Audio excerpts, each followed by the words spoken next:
Live from the back of Ruth the Realtor's car, it's the Stacking Deeds Show.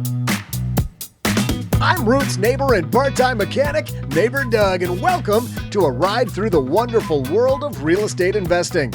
In this special Juneteenth episode of Stacking Deeds, we have author and TED Talker Rahkim Sabree teaching us the steps to overcome financial trauma. In our headlines, we talk two amazing books centered around real estate and its biases. We also have fun in today's property pop quiz talking old-timey open house strategies. And then lastly, in our Ring Ruth's Rotary, we answer a reader's question about how to get the most out of an appraisal. That's the final step of many loan approvals, so stay tuned for that crucial step at maximizing value. But for now, let's appraise Ruth's car. A podcast booth in the back has got to add an extra 10 grand, right guys? Well, let's throw it out to our backseat appraisers and Lincoln Town Car aficionados, Crystal Hammond and Alan Corey. All right, let's appraise that car, Crystal. Yeah, Ruth does not have permission to sell the car. We are not appraising this car. This is my comfort zone now. Yeah, well, maybe she wants to refinance so she can have more money to fix it up and give us a little bit more leg room. That would be great. Well, turns out she is listening because we did mention that the last show. Well, hello, everyone. Welcome. I'm Crystal Hammond, Condo Crystal in the Twitter streets. And I'm Alan Corey at Real Estate Maxi because I'm a real estate maximalist. We're going to have a great show today because we're celebrating Juneteenth, Crystal. Yes, which is June 19th. That is the celebration of the end of slavery, the first end of slavery. Yeah, so we're going to be hitting on some hard-hitting topics. You know, real estate is such a great wealth builder for all of Americans, but not all of Americans have had the advantages that others have throughout history due to laws that we're going to discuss and some of the other sort of political decisions that were made in the past that have held a large portion of people back, and those people being African Americans for the most part. Right. So that's the whole point of our show. We're hoping to level the playing field of real estate, and we want to empower as many people as possible to do something about this. And what can you do? You can own real estate. You can become a landlord, and you can change the narrative. You can change the game. That's right. Learning about what's happened in the past, it's a history lesson in real estate is what we're going to go down today. That's just going to make you a better investor, be better with your money, and make real estate more inclusive. So sit back, relax, and let's enjoy this trip on Stacking Deeds. Okay, we're doing some different instead of headlines. We're going to do two book topics. We're going to talk about two books about real estate that we felt were fitting potentially for Juneteenth month. Crystal, why don't you kick off the first book that we have today? Oh, okay. So the first book that we are reviewing is The Color of Law by Richard Rothstein. I've actually had the pleasure of listening to him speak a few times, and Alan's read this book too. And what were your thoughts on this book, Alan? Yeah, it really just sort of outlines the disadvantage that our housing and real estate laws have had to an entire community of African Americans. For instance, when the FHA, the Federal Housing Association, which is a government program launched to provide loans to people to buy houses, well, veterans could get 100% loans, a VA loan, but Black veterans couldn't. Mm-hmm. If you're Black and wanted a 3%, 5% down, you couldn't get it. Or if you wanted to buy in a Black neighborhood, you couldn't get the loan. And this government program just incentivized the entire community not to buy. And we all, I think, agree that real estate is, if not the best, one of the best wealth building and generation building tools to just grow your wealth. And we've taken that out of play for African Americans, or the government did. And this whole book from Richard Rothstein, The Color of Law, is about should there be reparations and how can we make reparations? And it goes into details that it's just with redlining, which said you can't give loans in these districts and things like that happen to be Black communities. It just took away wealth as an income creator for a big portion of Americans. And that's not right. And I think it's important that we talk about it. It's a difficult subject. I don't have the answers. I just want to share that this happened because a lot of people like to bury the bad news and sort of like Black Wall Street and the Tulsa Massacre that we are now learning about in history and we haven't heard in the past. It's stuff that's a difficult, heavy topic that we got to talk about. And this is a book that I came about because a realtor in my brokerage, Jonathan Rich, read it and he provided it for free for every single agent because it was so powerful. And I read it and I'm like, oh, I'm glad Jonathan put this in my hand. I want to put this in other people's hands as well. Oh, that's cool. And it's good that, you read it and it's like, because a lot of people, they don't believe it happened or they're doing the ostrich, just sticking their head in the sand. Because I went through similar things too with the redlining and, I thought, okay, I'm just going to apply like any other normal person. And then I couldn't, get a place refinanced because it just happened to be in one of those zip codes that the bank didn't want to invest in. So that's why we're here. We're here to give education. We're here to tell our stories. And we're here to help and empower people to fight back and, how to change, how to better prepare ourselves and yourselves, to fight the fight or to get your numbers of what you're asking for. Yeah, I feel like real estate's on equal playing ground now, but it always hasn't been that case, and it's worth discussing and understanding for sure. It reminded me of another book I read, which is the second book I wanted to talk about. It's called Evicted, Poverty and Profit in the American City, and this one is by Matthew Desmond. He embedded himself for 2 years in a low-income community and just documented what he saw. This was white and black communities, trailer parks, and projects, and just sort of followed the life of a tenant. And this is also another New York Times bestseller. And I found this gripping. It reminded me of a book sort of nickel and dimed that was very popular about 20 years prior to this, which followed people in food industry and waitresses and waiters and how they live on minimum wage and how far could they go. And what I learned from reading this book, which I just couldn't put down, was that when you're low income, everything's a domino. And that domino is always wobbling and about to fall. Your car breaks down or you don't have money for gas, you can't get to work. If you can't get to work, then you can't have money for gas. And if you can't have money for gas and you're not working, well, then you can't pay for grocery bills. And then so how do you get grocery bills? And then should you pay rent? And they want to do the right things and they're trying to get to the right things. They're trying to get to work. And just one domino falls and it breaks their back financially. And it just has all these other ramifications. And we want to talk about it because you're going to have tenants if you're a real estate investor. Yes. It doesn't mean you listen to their story. It doesn't mean that you just give them free rent. It's be prepared that if you're dealing in low income communities, there are going to be a lot of dominoes that could be falling. And Crystal, you had some great ideas that we talked about earlier that landlords should know about. Yeah, because even on a previous episode, when I interviewed Grace, she knew of programs that are out there because I've been there, where I didn't have money month to month and borrowed from friends. But there are actually charities out there. If you need help for a month or two, they actually will help you pay for, if your car breaks down or if you need rent for a month.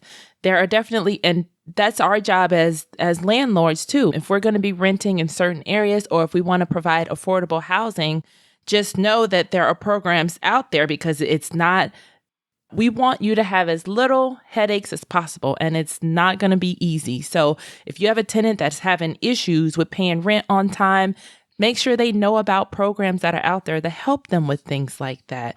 There are programs, even when I bought my first place, I was considered low income. I thought I was rich, but I was still low income, and I actually qualified for a program to get the building fixed. It was a half loan and half forgivable loan after 5 years. That was free money to upgrade my duplex. Yeah, this was covered in the book where there's nonprofits, there's churches, there's synagogues, there's programs, like you said, that every town it's different. So there's not just one program that we can tell you on the podcast, but every city and town has their own nonprofits that will help you pay that security deposit or catch up on lost rent or even pay future rent. Tenants didn't know that this existed, but if the landlord told them to go find these programs, then they would. So it is an education. We're educating you. You need to educate the tenants if you find yourself in this situation or if you're investing in this product. And just know that most people want to do the right thing. Problems do happen. It's just you got to understand where they're coming from. And this book does a good job to really get inside. their eyes and shoes and see how they walk their life and how it's going to be completely different than yours. If you want a link to these books that we talk about, because these are some really great books, go to stackingdeeds.net/show notes, and they will be hand delivered to you every time we release an episode. Well, coming up, we have Rahkim Sabree joining us, a great financial author. I follow him on Twitter. He's a great follow, very informative, and has great insight. Can't wait to meet him, get him in Ruth's car here. But first, we're going to throw it to Doug for his property pop quiz, which gives us another little history lesson in real estate. This is a fun one. Doug, what do you have for us today? Hey there, Deeters. I'm Ruth's Fetched Boy, neighbor Doug. It's time to noodle your noggin with today's property pop quiz. Let's do some real estate agent history. The practice of a realtor hosting an open house was actually started by desperate salesmen back in 1910. Known for their aggressive sales techniques, what violent-sounding nickname did these first open house hosts get referred to as? Was it A, curbstoners, B, door slammers, C, host hawkers, or D, Ruth ragers? We'll be right back with the answer after I go to my anger management class. I'm ready for a promotion to being an anger manager, as I'm sick of just being Ruth's angry intern around here.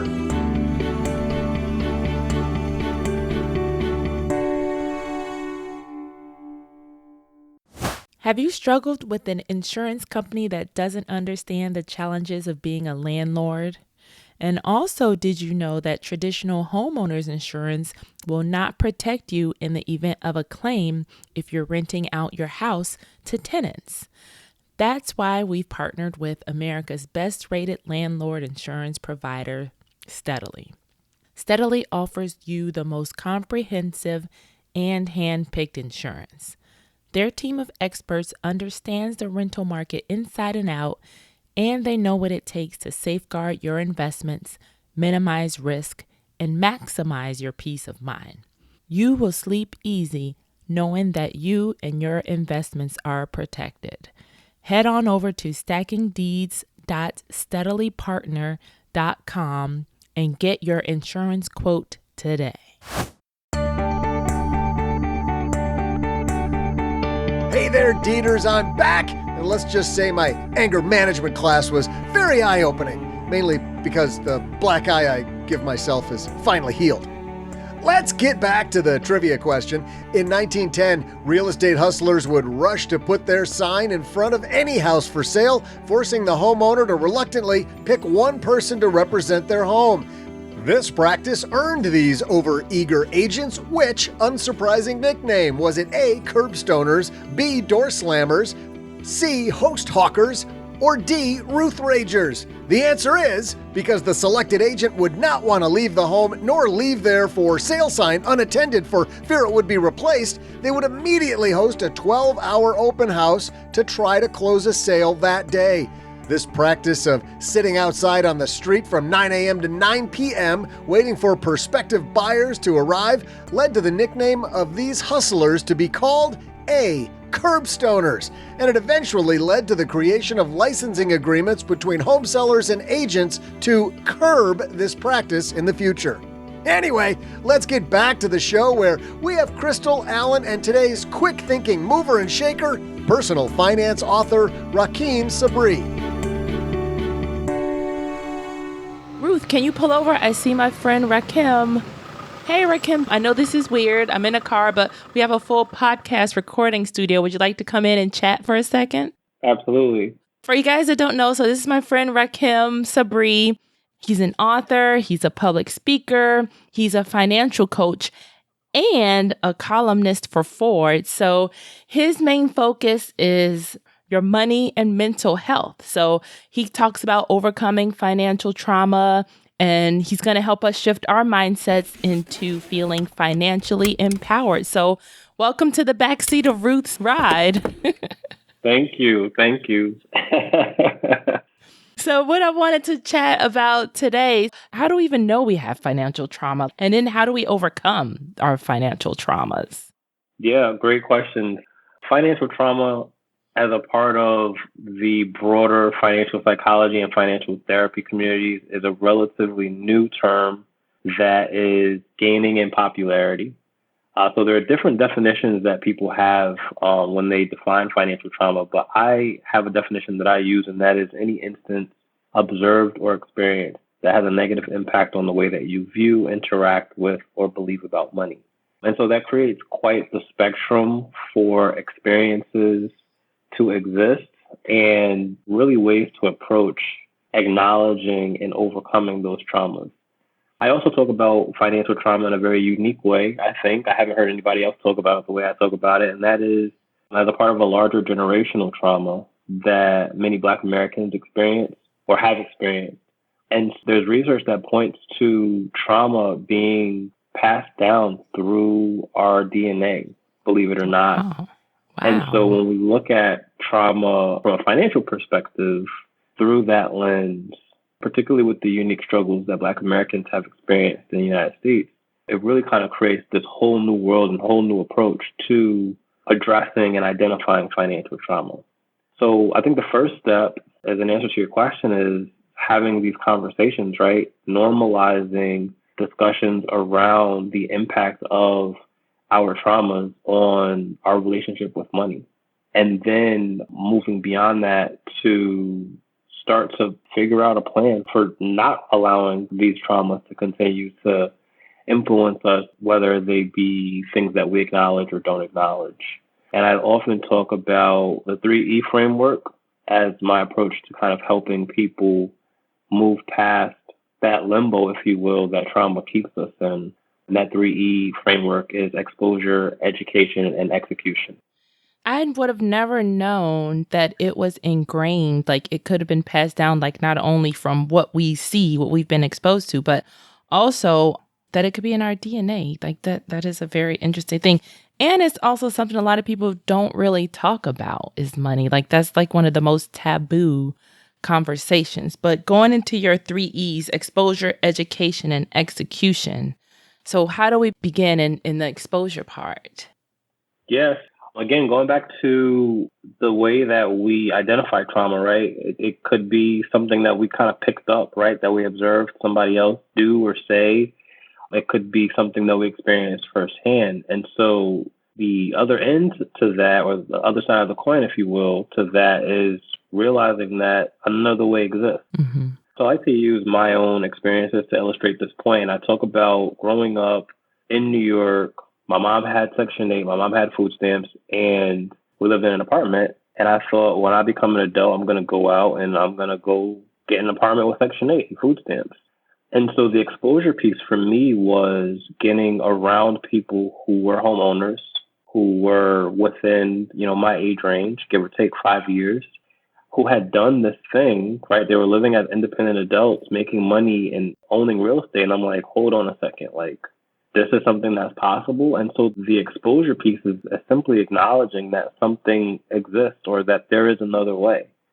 The education piece comes after that, and that's saying, okay, now that I realize that this is possible, that this way is a way that I can take, what are the steps that I need to take to make this reality a reality for me?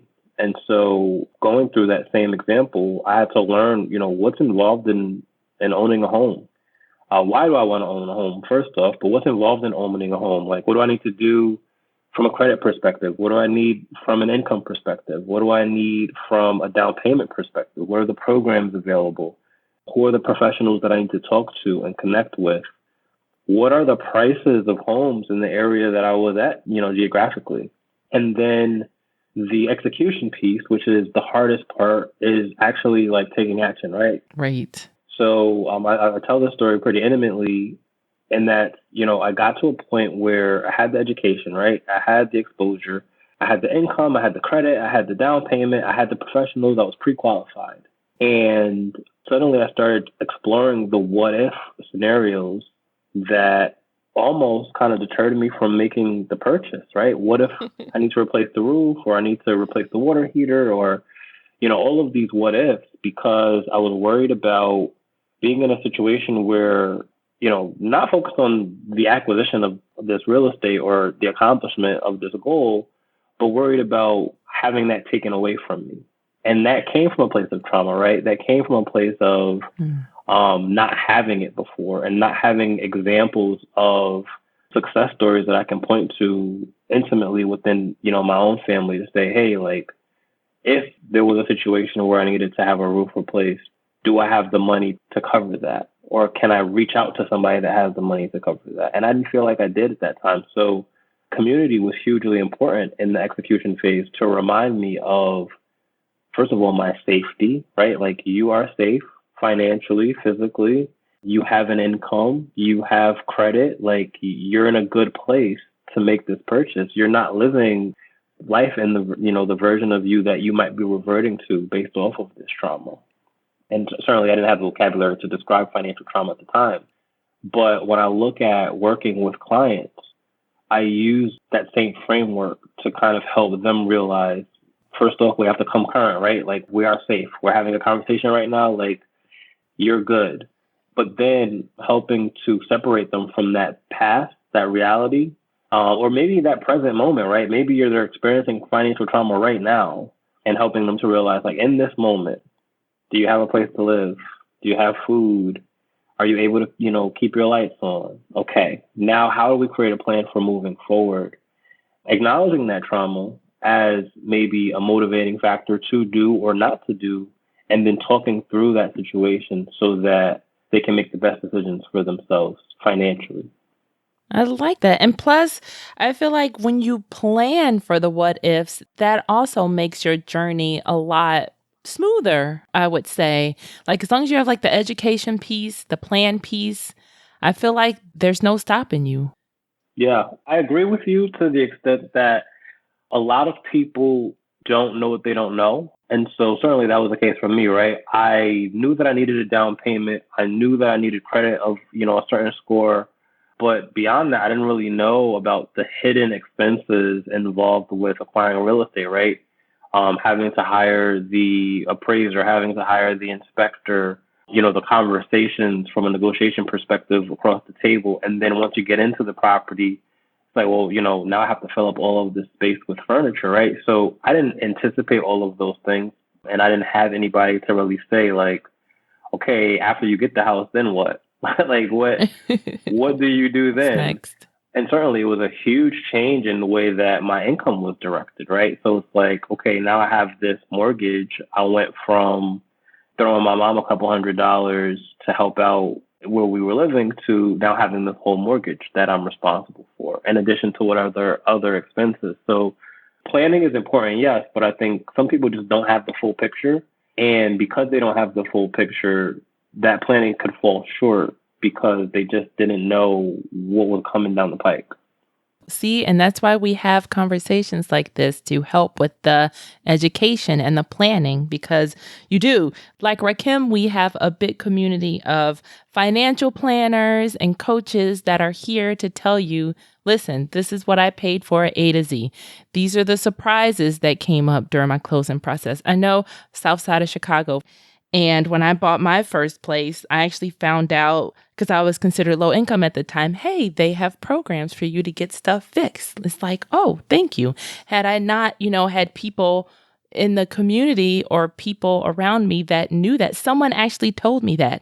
It didn't just fall out the sky and say, hey, Crystal, I hear that you don't have money to get stuff fixed, So it was like, the more you share, that's why I love sharing stories. That's why I have loving people come on.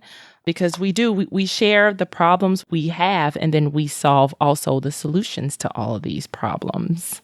Right. And I think that goes back to the first question that you asked, right? And that, how do we identify financial trauma and overcome it? Again, first step is acknowledging that it's a thing. And, we're giving a name to it. We're giving a voice to it. We're having conversations to normalize that, we all touch money, right? We all have to touch money at some point in our lives, right? And this experience of capitalism, right? And so we're going to be traumatized at some point by money. You said something that's so true, and that is that money is such a taboo topic.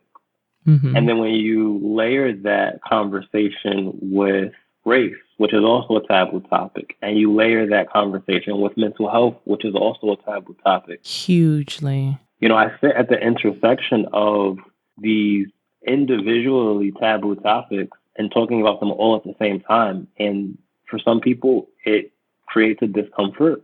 But for other people, I think it creates kind of like a refuge where it's like, okay, this is a safe space for me to feel seen, be seen, and share.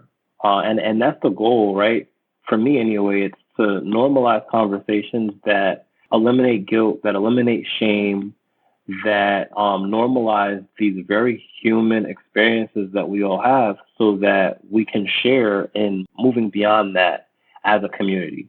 Yes, I love that. And I always thank like the people in my life who are my safe spaces. I'm always like, thank you for being a safe space where, I could talk about this stuff freely because it's empowering too. And then I know a lot of times when certain things I share, they're like, oh yeah, that happened to me too. And I'm like, why didn't you tell me? I didn't have to go through this alone. I feel like I get a lot of advice and I'm like, that's not going to happen to me. And the same thing happens to me, so take it with a grain of salt too. I guess that's another thing. Some things we do learn for ourselves. Oh, yeah. And I mean, even if you have to go through the fire by yourself, right, as an example, to serve as an example for somebody else, I say this with pride, in purchasing a home. Yes, that was a huge accomplishment for me. I did it before I was 30, and it was probably the best financial decision I've ever made. But the pride comes from being an example and being able to trace 4 or 5, I believe, at least 4 or 5 other purchases of homes based off of my example, like 4 or 5 people that I can reach out to and touch and have them say, I would not have even considered this a possibility if you didn't do that. And so in overcoming financial trauma, for me, in making that purchase, I also help other people by being an example and saying, you know what, like this is something that's possible. Like I gave them the exposure, I gave them the education, whether they bought my book or they listened to a podcast that I was on or they had a conversation with me. And then they went out and executed. And so their purchases are extensions of my purchase that, I didn't even have to be involved in from a financial perspective. And so, like you said, like being able to talk about the pitfalls, the successes, what was scary, what did I move through despite that fear, allowed for other people to make these decisions with more confidence than I had. True. And you never know who's watching. That's what I love about this is like we are people who share openly and honestly share, the good, the bad, and the ugly. Because how else will someone else learn? Like I learned by example myself too. So money and mental health. So then why would we go through, like a mental health therapy or financial therapy? What's your take on that entire arena? Yeah, so it's an emerging field, and there's a lot of, I don't want to call it controversy, but certainly discussion around the validity of financial therapy as an approach to helping people, navigate financial traumas or financial anxiety or financial stress.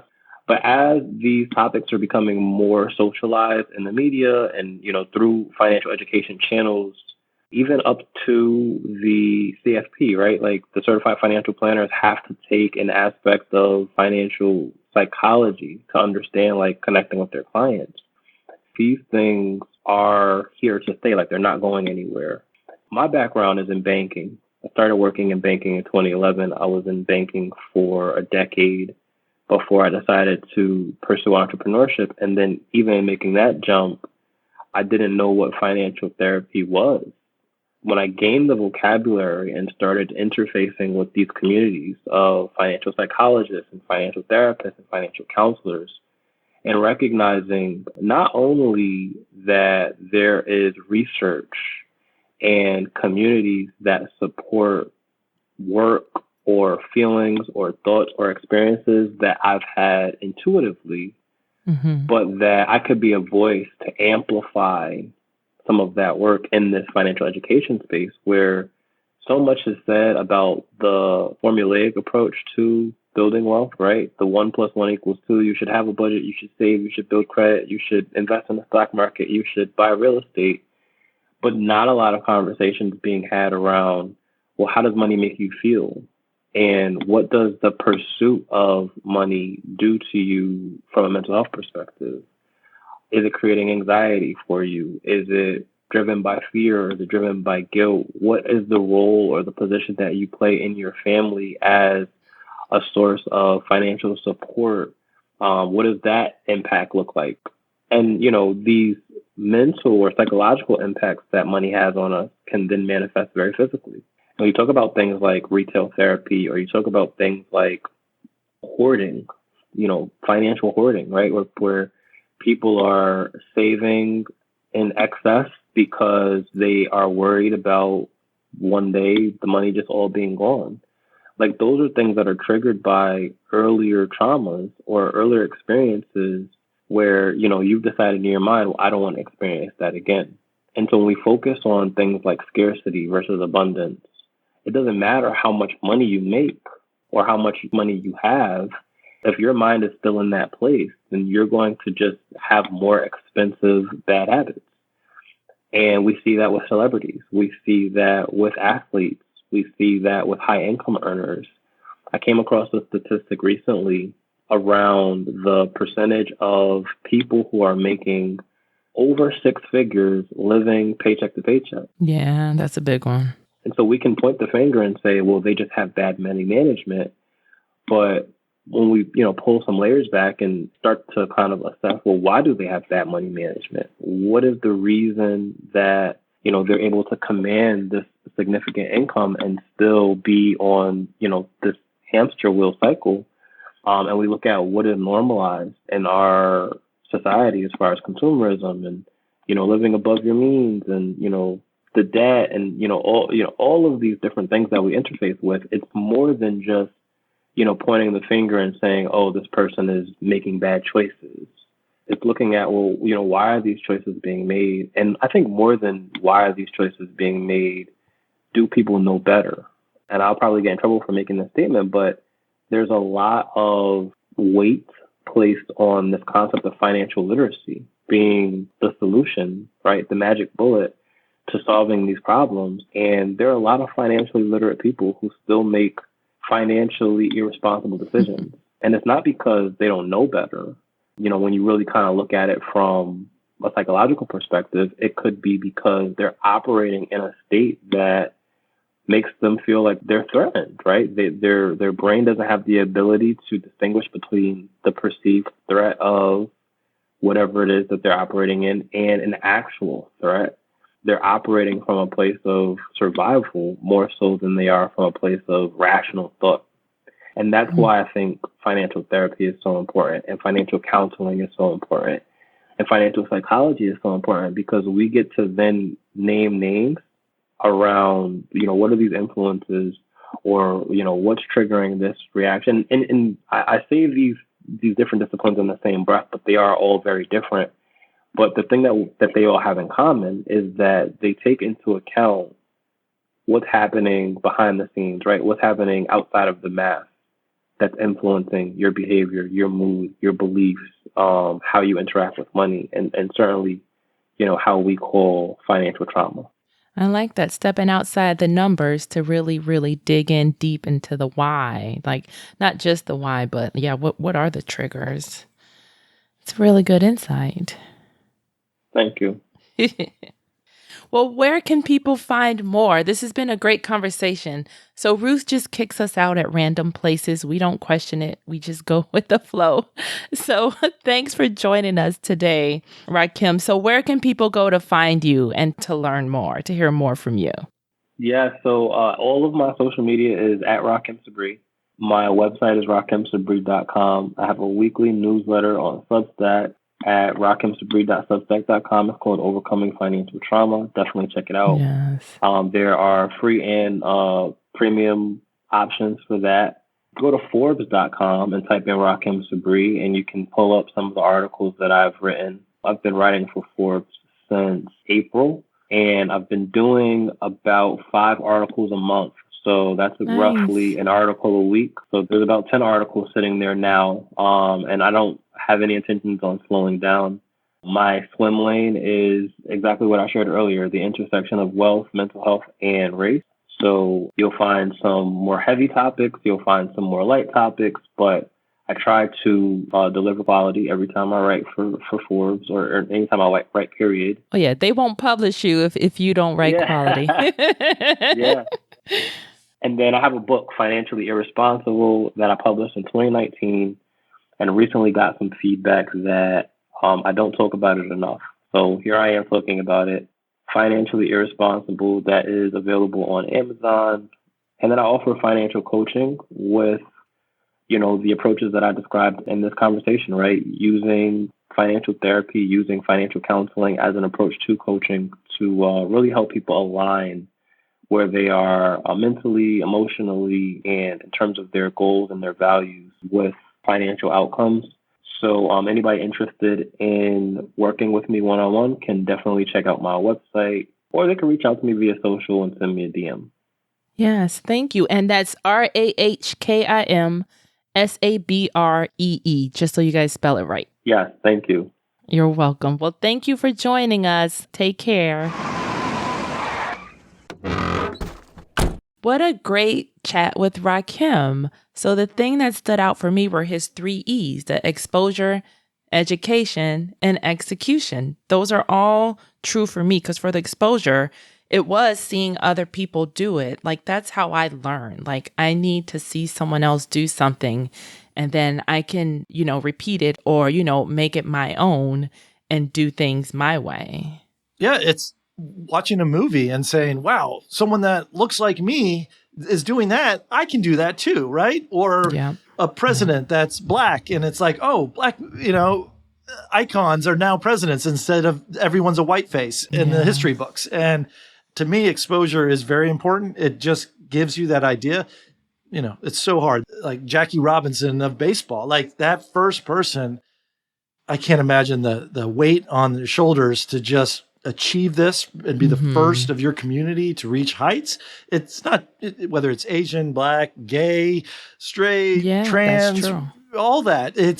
You need to see other people that sort of you look like or feel like or you identify with achieving great things. And I think that exposure is key to me. And that's why to me, that's also falls in education, because then you're like, how did that person do it? Like, I want to learn more. And what's the blueprint? What's the recipe for me to replicate that success?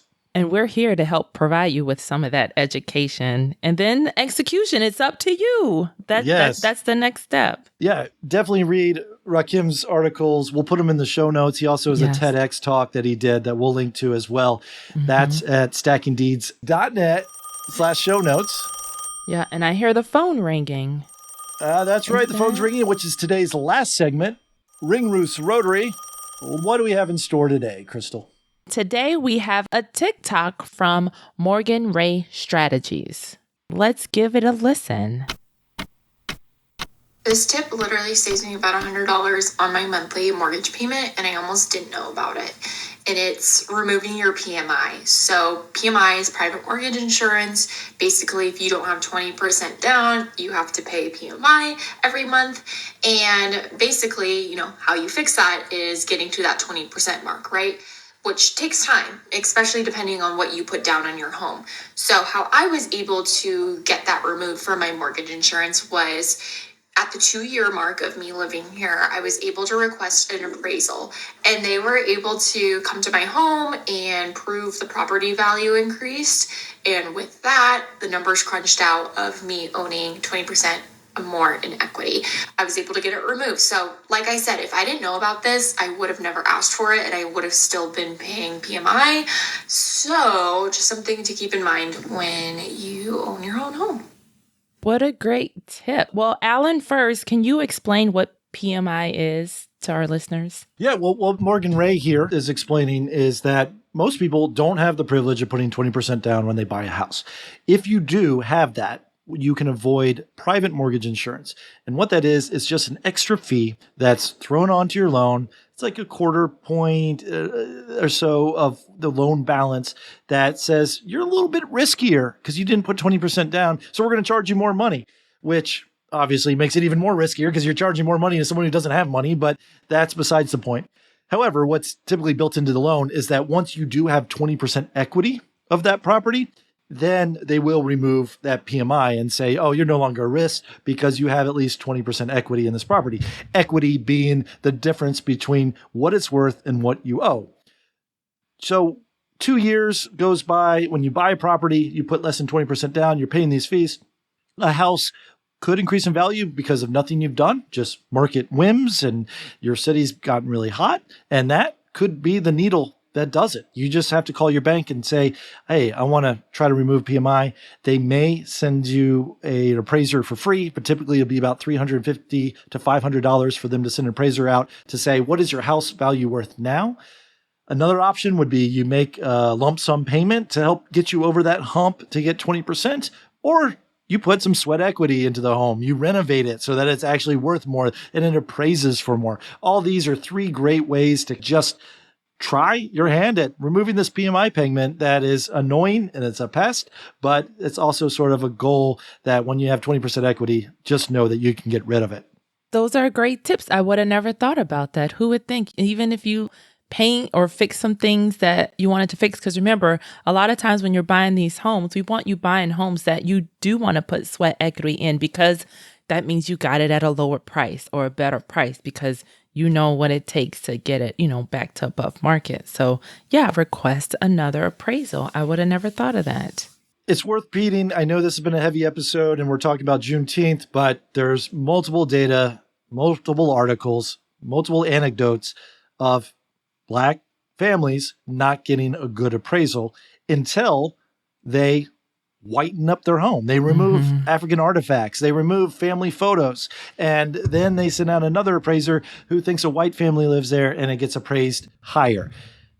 Again, this is not right, but it's real. It's happening. And if you find yourself in a situation, just worth mentioning, I don't like it, but this is what I'm hearing other people are doing to increase the value of their property when an appraiser comes visits. So definitely fully document your process and everything like that, just so you know that you're prepared.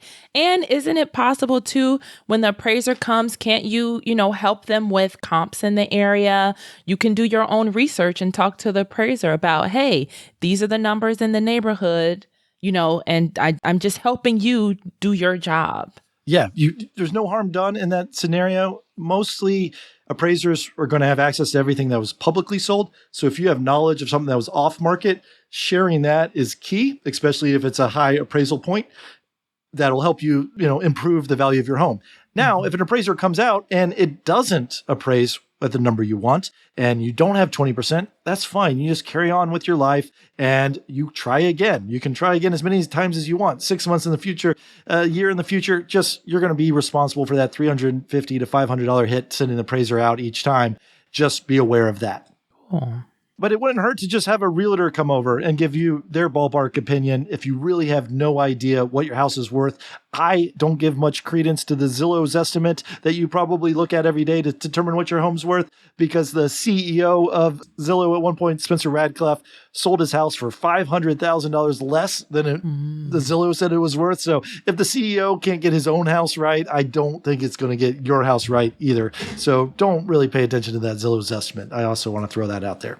Oh, that's a very good point, because they have some pretty inflated Zestimates I've seen. So it's good to know that, I would say a realtor more than just the Zestimates. And if you even can get something in writing from your local realtor to help and to share with your appraisal, is that something you would recommend too? Yeah, what they would do is you could ask your realtor to print out those comps. And so it would be the listing, and you can maybe see the square footage and the bedrooms. An appraiser is always going to want to bookend your house, which that means is they're going to find one that is lower and one that is higher, and they're going to try to place yours in the middle. So if you find comps, try to bookend it so that they can kind of be, this quite obviously fits in this peg, in this hole, when they're trying to evaluate your home. That's awesome. Well, if you have a question for Alan and I to answer, make sure you head over to stackingdeeds.net/voicemail. You can leave us a message or email us, and we'll answer your question just like we did with our listeners' TikTok today. Yes, please reach out. Let us know your questions. Happy to talk anything real estate related. That was a fun ride today. Great show, Crystal. Yeah, definitely. Today, I really had a lot of fun. Thank you again, Rahkim, for joining us. Those 3 E's, exposure, education, and execution. That's what helped me most in my real estate journey. Yeah, and learning about the history, black, white, realtors and curbstoners alike. It's fun to see where real estate is today and where it came from. So I really enjoyed today's episode. I think it's very important to have difficult conversations just to put the awareness out there, get that education that Rahkim was talking about. If you guys want more, we're here every week, Stacking Deeds. Thanks for tuning in. Doug, what should we have learned today? So, what should we have learned today? First, take some advice from Rahkim Sabree. Exposure, education, and execution. The 3 E's to overcoming financial trauma. Second, after 2 years of homeownership, you can request to remove PMI with a new home appraisal to save you big bucks on your monthly payment. But the big lesson? Curbstoners are not just potheads on the street corner. They may just try to sell you a house. Wonder if the first one's free. Thanks to Rahkim Sabree for joining us today. You can learn more about him at Rahkim Sabree on Twitter. We will have links to his financial trauma articles in our show notes at stackingdeeds.net. Thanks to Jasmine Radler and Steve Stewart for their production and audio services. And give Crystal Hammond and Alan Corey a follow online at Condo Crystal and at Real Estate Maxi. I'm Dougie Fresh, and I'll teach you how to Dougie next week.